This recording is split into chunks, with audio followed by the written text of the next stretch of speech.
park near my apartment is beautiful during the day, one of those rare spots in the city where life slows down. Kids' laughter rings out from the playground, joggers weave through the gravel paths, and couples lay out on picnic blankets under the shade of the big oak trees.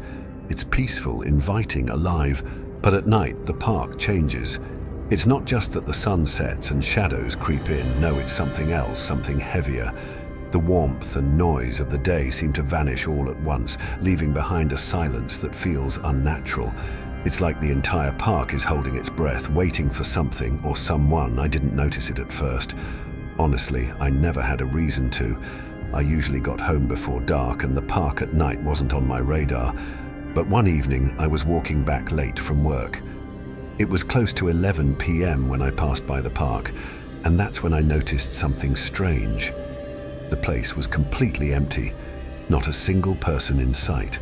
No late-night dog walkers, no teens on the swings, no joggers squeezing in a nighttime run. Just silence. The kind of silence that makes you feel like you're being watched. I stopped for a second at the entrance, my eyes scanning the empty pathways. The trees were motionless, their branches stretched out like claws against the dim glow of the streetlights. The swings were still, not even a creak from the chains. It didn't feel normal. Then I saw them, a group of 3 people walking toward the park's exit. A man, a woman, and a kid, I think. They were moving fast, glancing behind them every few steps. When they passed me, the woman muttered something under her breath. I couldn't make out all of it, but I caught 2 words. Not again. That stuck with me. What did she mean by not again? Curiosity got the better of me, so I lingered by the entrance, my eyes darting from one shadow to the next. I pulled out my phone and checked the time, 10:59 p.m. And then, right as the clock hit 11, it happened. The air changed. It wasn't a gradual drop in temperature. It was like someone flipped a switch. 1 second, the night was calm and still. The next, the air was icy, almost suffocating. It felt like the park itself had woken up. The quiet became louder somehow. The faint rustling of leaves and the occasional creak of the swings suddenly felt amplified, like the park was letting me know it was aware of me standing there. I couldn't shake the feeling that I wasn't alone. Over the next few nights, I started paying closer attention to the park. On my way home from work, I'd time it so I passed by just before 11 p.m. Every night I'd see the same thing, people leaving the park quickly, like they were trying to escape something. No one ever stayed past 11. I tried asking around. A woman who walked her dog near the park most evenings gave me a nervous laugh when I brought it up.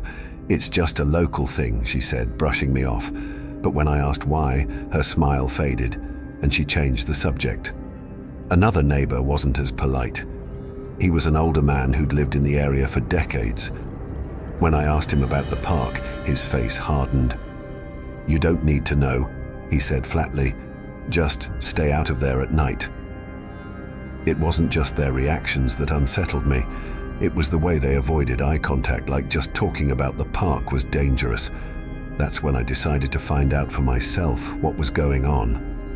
One night, I stood at the park entrance and waited. The city around me felt normal. Cars passing, distant laughter from a nearby bar, the hum of streetlights. But the park felt different.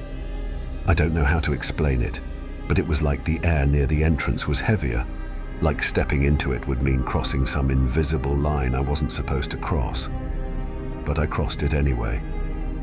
Have you ever felt like a place didn't want you there? That's exactly how it felt the moment I stepped inside. The darkness wasn't just a lack of light, it felt alive, pressing against me. The faint sounds of the city faded behind me, replaced by the low groan of the swings shifting in the breeze. I checked my phone again. 10:59 p.m.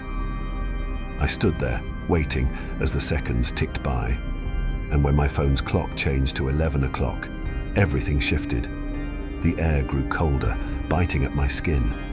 The shadows cast by the trees stretched unnaturally, as if they were reaching toward me. Then I heard it. A whisper. At first I thought it was the wind, but it wasn't. It was too deliberate, too clear. The sound wasn't coming from one place. It was everywhere, all around me, but somehow inside me too.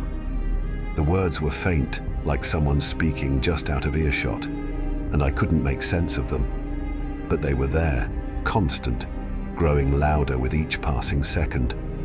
I should have turned and walked away. I should have run, but something about the park wouldn't let me.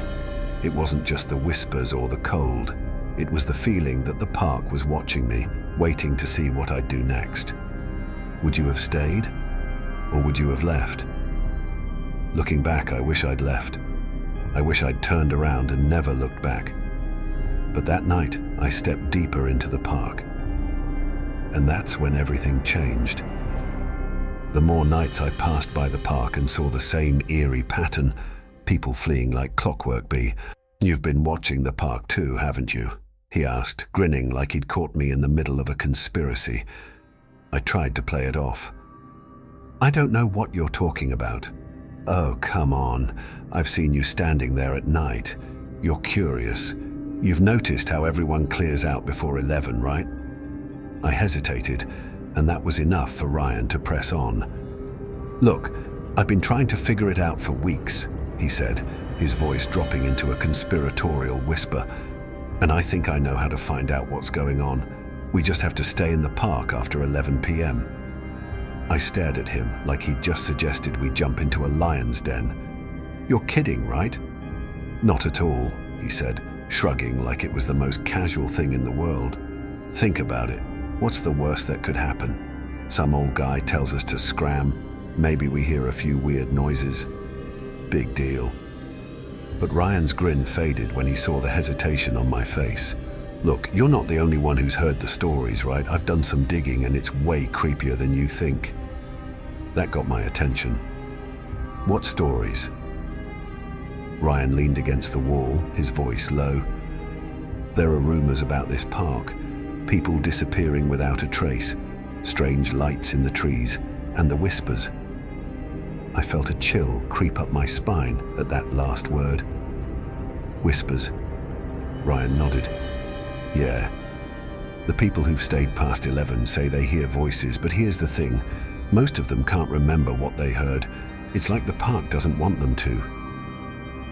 I didn't know what to say. The stories lined up too well with what I'd experienced. The cold, the whispers, the sense that something was wrong. But hearing someone else say it out loud made it all feel more real. "Why do you even care about this?" I asked, trying to sound more skeptical than I felt. Ryan shrugged. "Because it's weird. And weird things are interesting. Plus, I'm not the kind of guy who runs from a mystery." "Are you?" I wanted to say yes. I wanted to tell Ryan that I had no interest in poking the bear, that some mysteries were better left unsolved, but something about his challenge got under my skin. "Fine," I said finally, "but if this turns out to be some prank, I'm not going to let you live it down." Ryan grinned. "Deal. Meet me tomorrow night at 10:30 by the entrance. Bring a flashlight." The next day passed in a blur. Part of me wanted to cancel, to text Ryan and tell him I'd changed my mind. But the itch in my brain wouldn't let me. I needed to know what was happening in that park. When I arrived at the entrance that night, Ryan was already there, pacing back and forth with a flashlight in one hand and a backpack slung over his shoulder. "Ready?" he asked, flashing me a grin. "Not really," I admitted. "Perfect. That's the best way to start an adventure." We stepped into the park together, and immediately the difference in atmosphere was palpable. The air felt heavy, like the park was aware of us. The gravel crunching under our shoes sounded unnaturally loud, as if the park were amplifying every noise we made. "So, what do you know about this place?" I asked, trying to keep my voice steady. Ryan shrugged. "Not much, to be honest. Just bits and pieces from the internet. Some people say it's cursed. Others think there's something supernatural going on, like a portal to another dimension or something. "Great," I muttered. "That's comforting." "Relax," Ryan said, nudging me. "We'll be fine. Besides, don't you want to find out if any of it's true?" I didn't answer. As we walked deeper into the park, Ryan started pointing out places he'd read about online. "That swing set over there? Someone said they saw it moving on its own when there wasn't any wind. And that bench. Supposedly, a guy sat there one night and swore he heard someone whispering his name, even though no one else was around." I felt the chill in the air grow stronger as we approached the lake. The surface of the water was so still it looked like glass, reflecting the faint light of the moon. Ryan stopped and turned to me, his expression more serious than I'd ever seen it. "This is where it gets weird," he said. "Most of the stories I've found end near the lake. People hear whispers, see shadows in the water, and then they bolt. But no one ever talks about what happens if you stay." "And you think we should stay?" Ryan nodded. "Yeah, if we're going to figure this out, we need to stay past 11. Whatever's happening here doesn't want us to, which means it's hiding something." I glanced at my phone. 10:50 p.m. We still had 10 minutes before the hour struck, but the tension in the air was already unbearable. "Look," Ryan said, breaking the silence. "If you want to back out, I won't blame you, but I'm staying." I thought about how easy it would be to turn around and walk away. But then I remembered the whispers, the way the park had seemed to breathe that first night. I couldn't let it go. "I'm in," I said finally. Ryan grinned. "Good. Then let's see what happens when the clock strikes 11. The stage was set. The air around us grew colder, the park darker. I glanced at my phone again. 5 minutes to go. Neither of us said a word. We were too busy listening for the whispers, too busy wondering what we'd see or what would see us when the hour came. Ryan and I stepped into the park at exactly 10:30 p.m. The air was crisp but not cold, and the faint hum of the city still lingered in the background. Despite our determination, neither of us could ignore the heavy stillness that seemed to settle over us the moment we crossed the threshold. "This is cozy," Ryan joked, though his voice wavered slightly. He swung his flashlight in lazy arcs across the path ahead, illuminating the trees and benches that lined the gravel pathway. "Sure," I replied, trying to keep it light. Nothing says cozy like a creepy, empty park at night. We both laughed, but it felt forced, like we were trying too hard to convince ourselves that everything was fine. The park wasn't empty. It was too quiet. No rustling of leaves, no distant chatter of night owls or wandering teens. Even the usual hum of insects seemed absent. It felt wrong. "Hey," Ryan said, breaking the silence. "You think we'll run into anything? Paranormal?" I shrugged, my hands shoved deep into my jacket pockets. "I hope not. Paranormal usually means dangerous." Ryan grinned. "Or cool. Imagine if we actually saw a ghost or something. That'd be a story for the ages." I didn't respond. The word ghost lingered in my mind, making the darkness around us feel heavier. As we made our way deeper into the park, Ryan pointed out familiar landmarks, the playground with its rusted swings, the old wooden bench near the flower beds, the tall oak tree that loomed like a sentinel near the lake. By daylight, these places were harmless, even welcoming, but at night, they seemed off. "Is it just me?" I said, "or do the shadows look weird?" Ryan stopped, shining his flashlight toward the playground. The light carved out sharp, angular shapes in the darkness, but the shadows themselves seemed to ripple, as though they were alive. "Yeah," he muttered, lowering the flashlight. "It's probably just our imaginations, right?" Neither of us answered that question. By 10:50 p.m., we reached the lake. Its surface was glassy, reflecting the faint light of the crescent moon. The trees surrounding it cast jagged shapes across the water, making it impossible to tell where the land ended and the reflection began. "This is where most of the stories end," Ryan said, his voice hushed. "Right by the lake." I nodded, my eyes scanning the area. The hair on the back of my neck prickled as the sense of wrongness grew stronger. The air felt thicker, like the park itself was waiting for something to happen. Ryan checked his watch. 10:58, almost showtime. We stood in silence, side by side, our eyes locked on the lake. The world around us seemed to hold its breath as the seconds ticked by. Then, at exactly 11 p.m., it happened. The temperature plummeted. It wasn't a gradual chill, it was like stepping into a freezer. My breath came out in visible puffs and I rubbed my arms, trying to fight off the sudden cold. "You feel that?" Ryan asked, his voice tight. "Yeah," I whispered. The shadows around us seemed to shift, stretching unnaturally toward the lake.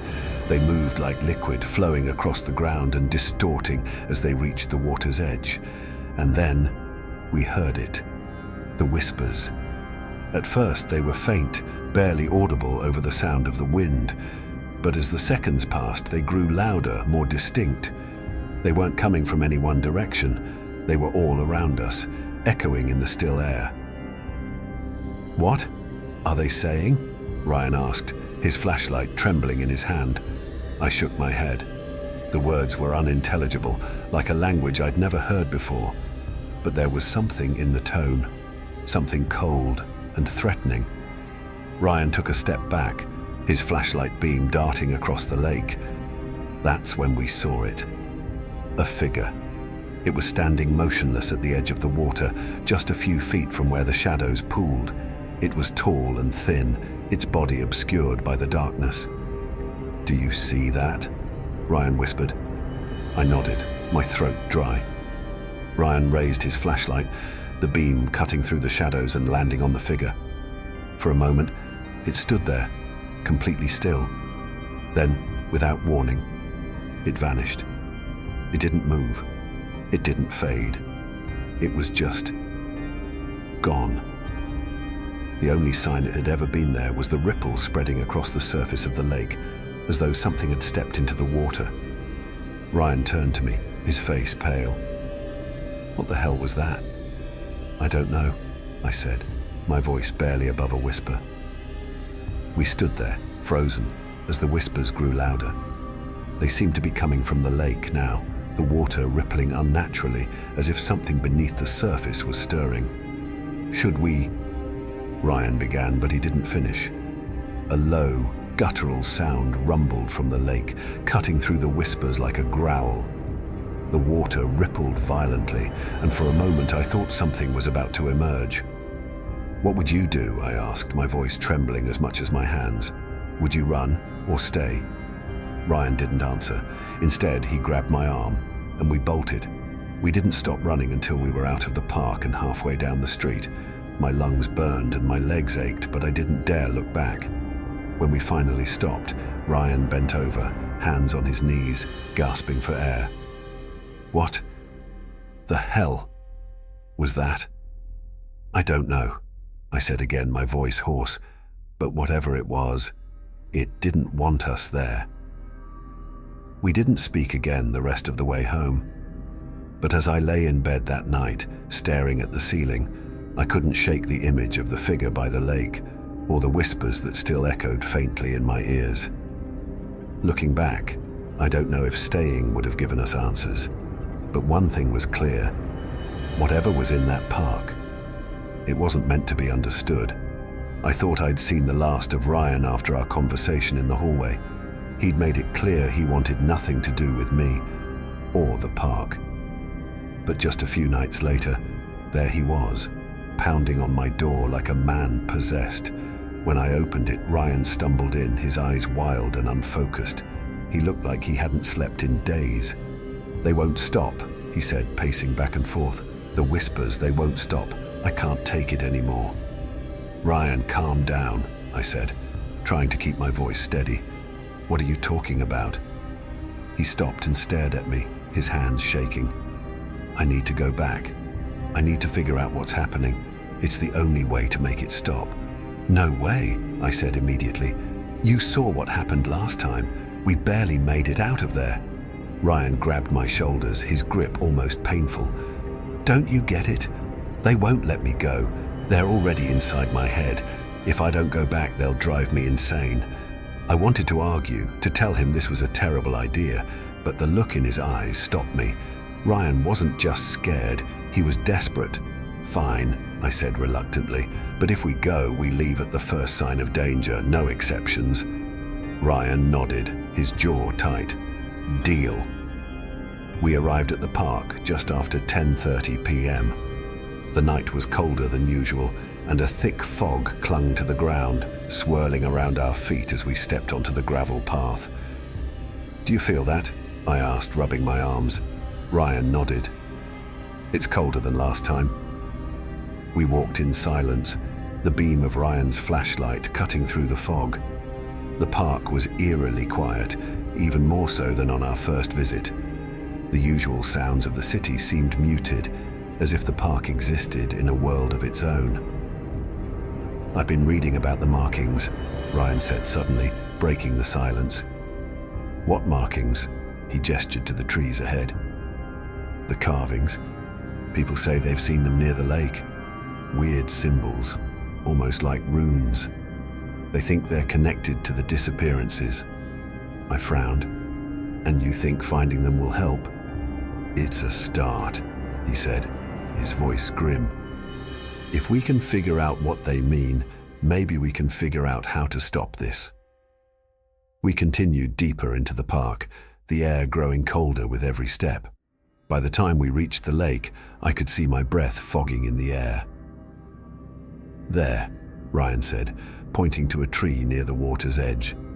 I followed his gaze and saw it, a strange marking carved into the bark. It was a series of jagged lines and swirls that didn't resemble any language I'd ever seen. "What do you think it means?" I asked. Ryan shook his head. "No idea. But look, there's more." He shined his flashlight on a nearby tree, revealing another marking, and another. They formed a rough circle around the lake, as if enclosing it in some kind of boundary. "This is insane," I muttered, my stomach twisting in knots. Ryan didn't respond. He was already moving toward the water, his flashlight scanning the shoreline. That's when we saw it, a cluster of stones arranged in a perfect circle. "Do you think this is—" "Shh," Ryan hissed, cutting me off. I froze, straining to hear what had caught his attention. And then I heard it, the whispers. They were faint at first, just like the last time. But as we stood there, they grew louder, more distinct. They weren't coming from the trees this time, they were coming from the stones. "What the hell is this?" I whispered. Ryan stepped closer to the circle, his flashlight trembling in his hand. "It's like some kind of altar." The whispers grew louder, more urgent. They didn't sound like a language anymore. They sounded like voices overlapping, desperate and pleading. "Ryan, we need to go," I said, grabbing his arm. "Wait," he said, shaking me off. "Do you see that?" I followed his gaze to the other side of the lake, where the fog seemed to shift and ripple like water. At first, I thought it was just the wind, but then I saw them, figures.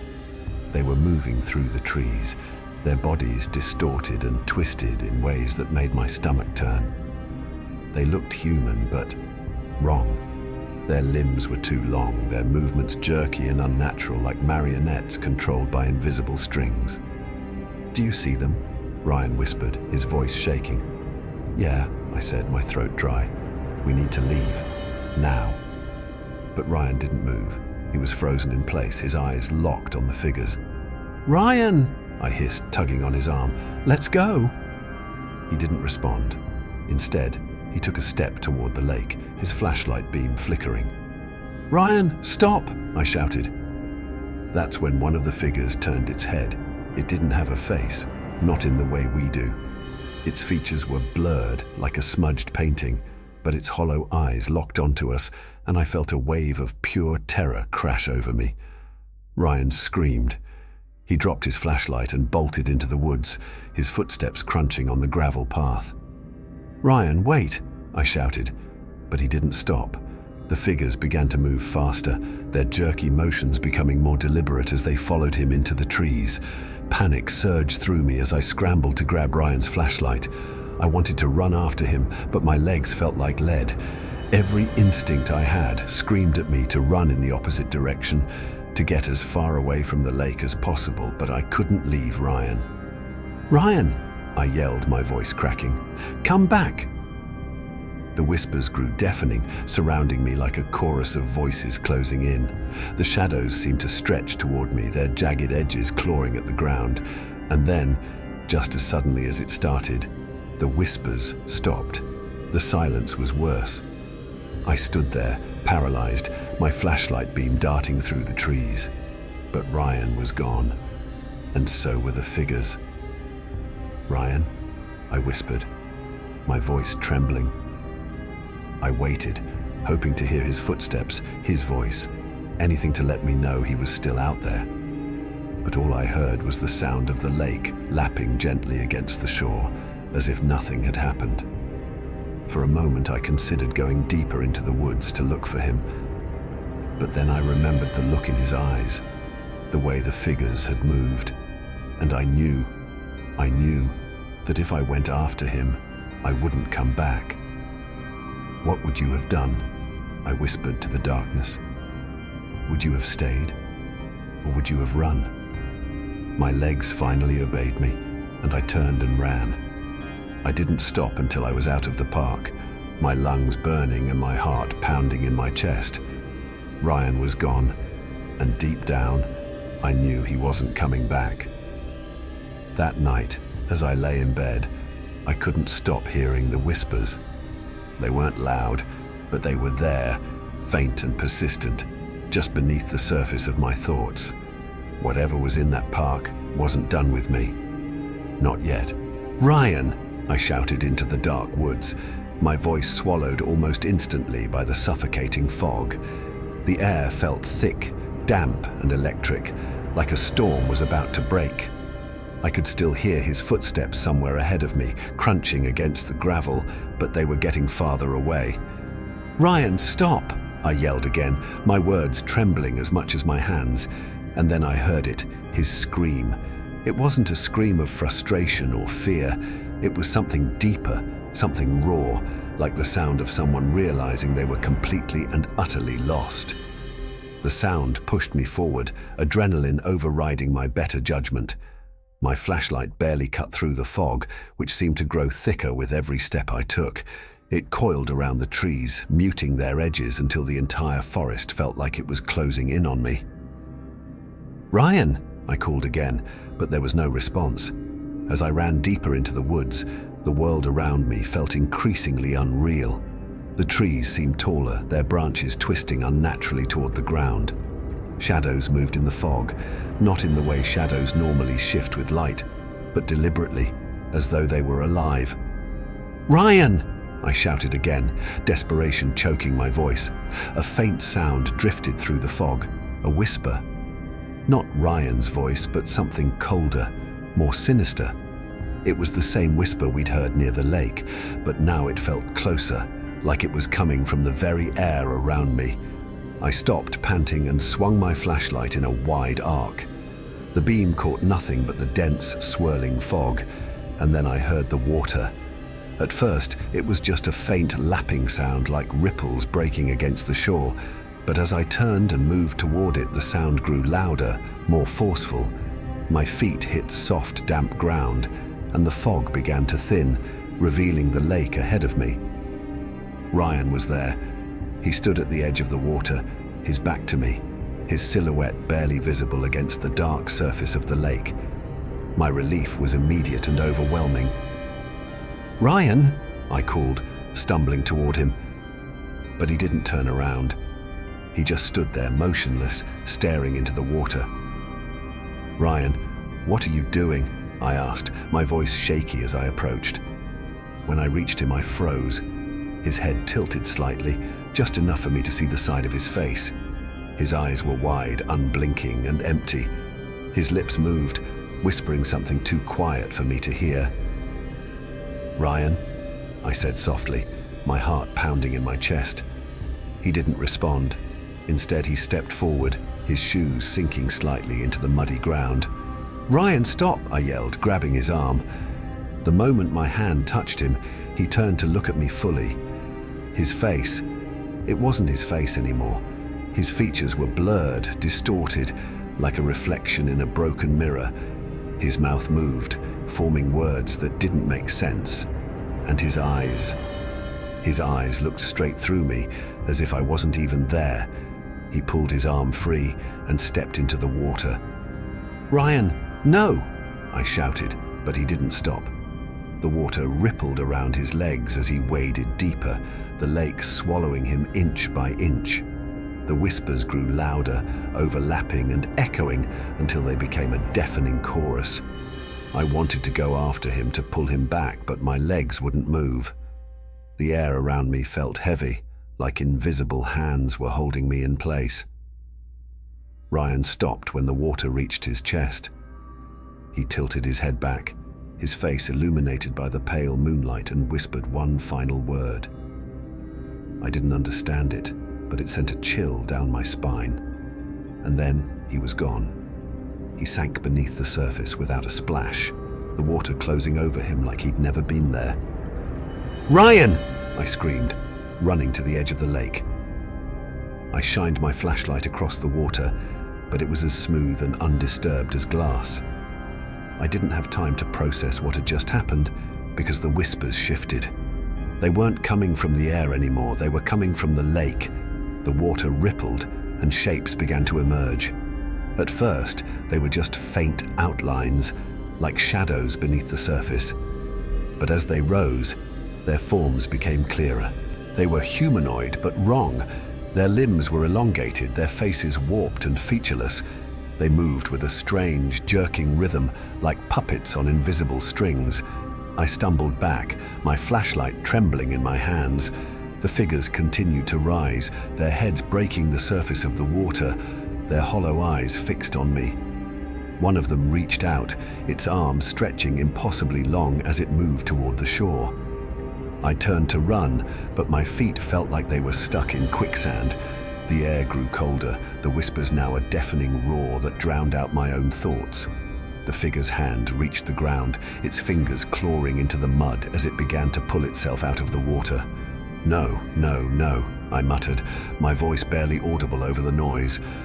Another figure followed, and then another, their distorted forms moving toward me with a terrible, inhuman grace.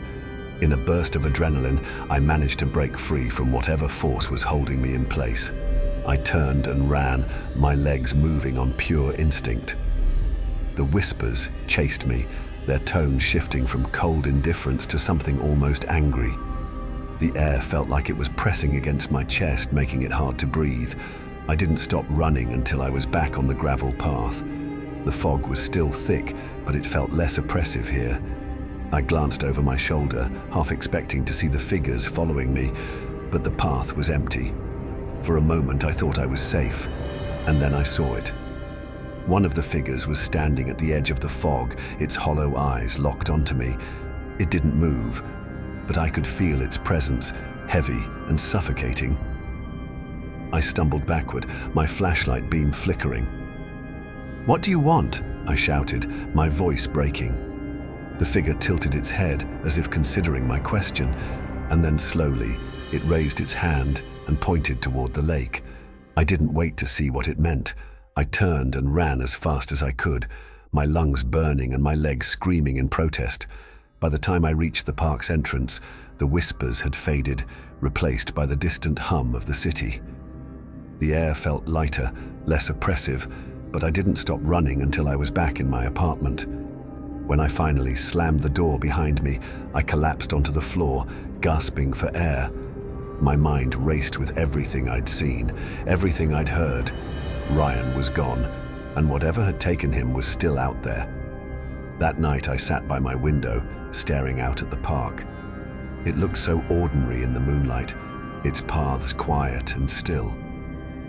But I knew the truth. The park wasn't just a place. It was something alive, something hungry, and it wasn't done with me yet. I ran until my legs gave out, collapsing onto the sidewalk just outside the park. My chest heaved as I tried to catch my breath, my heart hammering in my chest. The city around me felt painfully normal. Cars in the distance, a faint breeze rustling the trees, the soft glow of streetlights. But the park loomed behind me, a dark void, silent and watching. I fumbled for my phone with trembling hands and dialed the police. When the officers arrived, I struggled to explain what had happened. "My friend, he's gone," I stammered. "He went into the lake and I don't know what happened." The two officers exchanged skeptical glances. "Calm down," one of them said, his voice steady. "Where did you last see him?" "The lake," I said, gesturing toward the park entrance. My voice broke as I added, "You have to find him." They called for backup and started a search, shining flashlights into the fog that still lingered in the park. I stayed behind, too shaken to go back inside. Hours passed. The officers combed the area around the lake, calling Ryan's name and searching for any sign of him. But when they returned, their expressions were grim. "There's no one here," one of them said. "That's impossible," I snapped, my voice rising. "I saw him, he went into the lake." The officer's eyes softened, but his tone remained firm. "The lake's completely still. There's no disturbance, no sign that anyone went in." I wanted to scream, to grab them and drag them back to the lake to see for themselves, but the look in their eyes told me they wouldn't believe me no matter what I said. After the police left, I stumbled back to my apartment in a daze. The city felt wrong, like it didn't belong to me anymore. Every shadow seemed darker, every sound sharper. When I finally collapsed onto my bed, exhaustion pulled me into a restless sleep. But I didn't stay asleep for long. At exactly 11 p.m., I woke up to the sound of whispers. They were faint, like the rustling of leaves in the wind, but they were there, unmistakable. My heart raced as I sat up, staring at the window. The whispers seemed to be coming from outside, but when I pulled back the curtain, the street was empty. I tried to convince myself it was just my imagination, a trick of my exhausted mind, but the whispers didn't stop. They followed me into my dreams, haunting every moment I tried to rest. Every night at exactly 11 p.m. they returned. Over the next few days, the whispers grew louder. Sometimes I thought I could hear my name buried in their endless, overlapping tones. I stopped sleeping, afraid of what might happen if I let my guard down. But the worst part was the feeling, the sense that I was being watched. It wasn't just paranoia. I could feel eyes on me, even when I was alone in my apartment. The shadows seemed to move when I wasn't looking, and the air felt heavy, like the park's grip was tightening around me. I needed answers. I went back to the library, hoping to find the elderly woman who had warned me before. I didn't have much hope. She'd seemed almost like a ghost herself, appearing out of nowhere and disappearing just as quickly. But when I walked through the dusty aisles, there she was, sitting at a small table with a stack of old books. "You came back," she said, her voice calm but knowing. "They took him," I said, my voice shaking. "The park took my friend, and now I think it's coming for me." She nodded slowly, as if she'd been expecting this. "Once the park marks you, it doesn't let go." "What does that mean?" I asked, my voice rising. "How do I stop it?" "You can't stop it," she said simply. "You can only run, but even then, it might not be enough." Her words sent a chill through me. "What do you mean, run?" She sighed, closing the book she had been reading. "The park is a gateway," she said. "It's not bound by the rules of our world. Once it decides you belong to it, there's no escaping." I shook my head, refusing to accept her words. There has to be a way. There has to be something I can do. The woman's gaze softened, but her tone remained firm. The only way to survive is to stay away. Never go back to the park. Never listen to the whispers. and never let it draw you in again." Her words hung heavy in the air as I left the library. I didn't know if I believed her, but I knew one thing for certain. I couldn't go back to the park. That night, as the clock ticked closer to 11 p.m., I sat by the window, staring out at the empty street. The whispers had already started, faint but insistent, like a voice just out of reach. I didn't know what the park wanted or why it had chosen me. But I knew one thing: it wasn't finished with me yet. And as I sat there, watching the shadows stretch across the pavement, I realized that no matter how far I ran, no matter how hard I tried to escape, the park would always find me, because once the park marks you, it never lets go. I knew I couldn't live like this anymore. The whispers, the shadows, the feeling that the park was always watching. I had to put an end to it. The elderly woman's warning rang in my ears, but I couldn't ignore the pull. If I didn't confront the park, it would consume me, bit by bit, until there was nothing left. So, one final time, I stepped through its gates. It was just before 11 p.m. when I entered the park. I brought a flashlight, a notebook filled with everything I'd learned, and a strange mixture of dread and determination. The air was colder than I remembered, and the fog hung low, curling around the trees like it was alive. This time there was no hesitation, no second guessing. I walked the familiar path toward the lake, my footsteps echoing in the unnatural silence. The carvings on the trees were clearer now, as if they had grown bolder in the time I'd been away. The jagged symbols seemed to pulse faintly, their edges glistening as my flashlight passed over them. By the time I reached the lake, my hands were shaking, and my breath came out in ragged clouds. The water was still as glass, its surface reflecting the moonlight in a way that felt too perfect, too deliberate. I stood at the edge, staring into the dark depths. "What do you want from me?" I whispered, my voice trembling. The lake didn't respond, but the whispers did. They started faint, as they always did, but quickly grew louder, overlapping until they became a deafening roar. The shadows around me stretched and twisted, forming shapes that didn't belong in this world. And then I saw them again, the figures. They rose from the water, their distorted forms breaking the surface without causing a single ripple. Their hollow eyes locked onto me, and their jerking, unnatural movements sent waves of terror through my body. I wanted to run, but my feet wouldn't move. "What do you want?" I shouted, my voice cracking.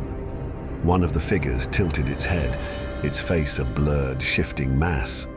Slowly, it raised a hand and pointed at me. The whispers grew louder, and the air around me seemed to vibrate.